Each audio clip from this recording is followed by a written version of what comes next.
Mexican investigators report that Amy became lost and endured darkness.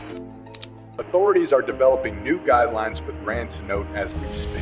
तो hello guys, ये एक ऐसी लड़की की कहानी है जो कि वीडियो बनाने के चक्कर में अपनी जान गंवा बैठती है। ये कहानी है येमी नाम की एक लड़की की। येमी की कहानी से हमें ये सीख मिलती है कि एक छोटी से छोटी गलती भी आपकी जान लेने के लिए काफी है। तो चलिए गाइस, सुनते हैं इस कहानी को और समझने की कोशिश करते हैं कैसे एक लड़की अंधकार में फंसकर अपनी जान गंवा देती है। तो एमी एक ऐसी लड़की होती है जिसे बाहर घूमना फिरना और केविंग करने का काफी ज्यादा शौक होता है। तो एक दिन एमी ने अपने फ्रेंड से कॉल की और उससे कहा कि वो भी डाइविंग सीखना चाहती है। एमी का ये फ्रेंड था, वो काफी प्रोफेशनल डाइवर होता है और इसलिए वो भी एमी को डाइविंग सिखाने के लिए तैयार हो जाता है। और केविंग करने के लिए वो लोग मैक्सिको की एक बहुत बड़ी केव को चुनते हैं। तो जैसे ही एमी की ट्रेनिंग कंप्लीट हो जाती है तो एमी और उसका फ्रेंड इस केव के अंदर डाइविंग करना शुरू कर देते हैं। एमी ने अपने फ्रेंड को इस बात के लिए राजी कर लिया था कि केव के अंदर वो उसको लीड करेगी, क्योंकि एमी को अपनी कुछ वीडियोस बनवानी थी। एमी के फ्रेंड ने उसको ये बात पहले ही बोल दी थी कि वो 40 फीट से ज्यादा अंदर तक ना जाए, क्योंकि वहाँ पे खतरा हो सकता है। एमी भी इस बात से एग्री करती है और अपने फ्रेंड से आगे जाकर कई सारी चीजों को एब्जॉर्ब कर रही थी। 26 नवंबर 2016 को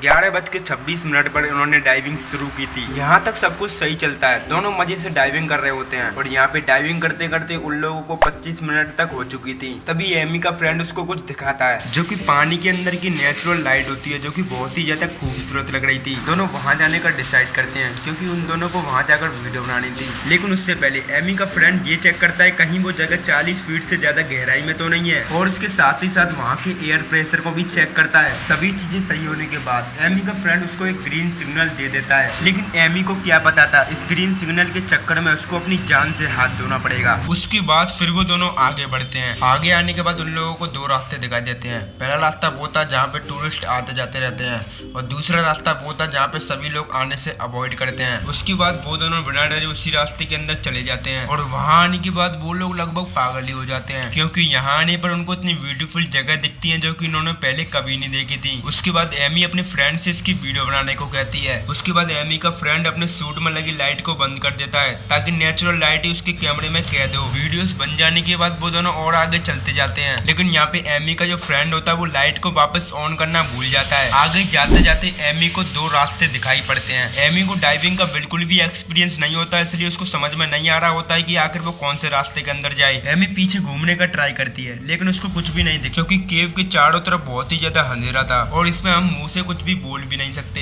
एमी को ऐसा करता हुआ देखकर एमी का फ्रेंड भी शॉक हो जाता है कि आखिर एमी कर क्या रही है। अगर उसको पता चल जाता तो वो एमी को जरूर सही रास्ता बता देता। उसके बाद एमी राइट की जगह लेफ्ट वाले रास्ते में चली जाती हैं और काफी आगे आने पर भी उन्हें बाहर निकलने का कोई रास्ता नहीं मिलता, क्योंकि केव के अंदर बिल्कुल भी रोशनी नहीं थी और उनके हेलमेट में लगी लाइट भी उन्हें केवल 1 मीटर तक ही दिखा पा रही थी। लेकिन एमी को अभी भी यही लग रहा था कि उनका फ्रेंड उनके पीछे है, इसलिए वो एक छोटी सी स्माइल के साथ फिर से आगे बढ़ने लग जाती हैं। इसलिए एमी अपनी लाइट को ऑन ऑफ करके अपने फ्रेंड को सिग्नल देने लगती है। एमी अब बहुत ही ज्यादा परेशान होना शुरू हो जाती है और दूसरी तरफ जब एमी का फ्रेंड अपनी लाइट को ऑन करता है तो उसको एमी कहीं नहीं दिखाई देती। पहले तो वो ये सब देखकर थोड़ा सा डर जाता है, उसके बाद वो एमी को खोजना शुरू कर देता है। वो एमी को काफी जगहों पर देखता है लेकिन एमी कहीं नहीं दिखाई देती। अगर एमी खुद को अकेला पाकर पैनिक होना शुरू हो जाती है तो उसके लिए प्रॉब्लम हो सकती है। ये सोचकर एमी का फ्रेंड परेशान हो रहा था। वहीं दूसरी तरफ एमी एक अंधेरी जगह पर अपनी लाइट को ऑन ऑफ करके ये उम्मीद लगा रही थी कि उसका फ्रेंड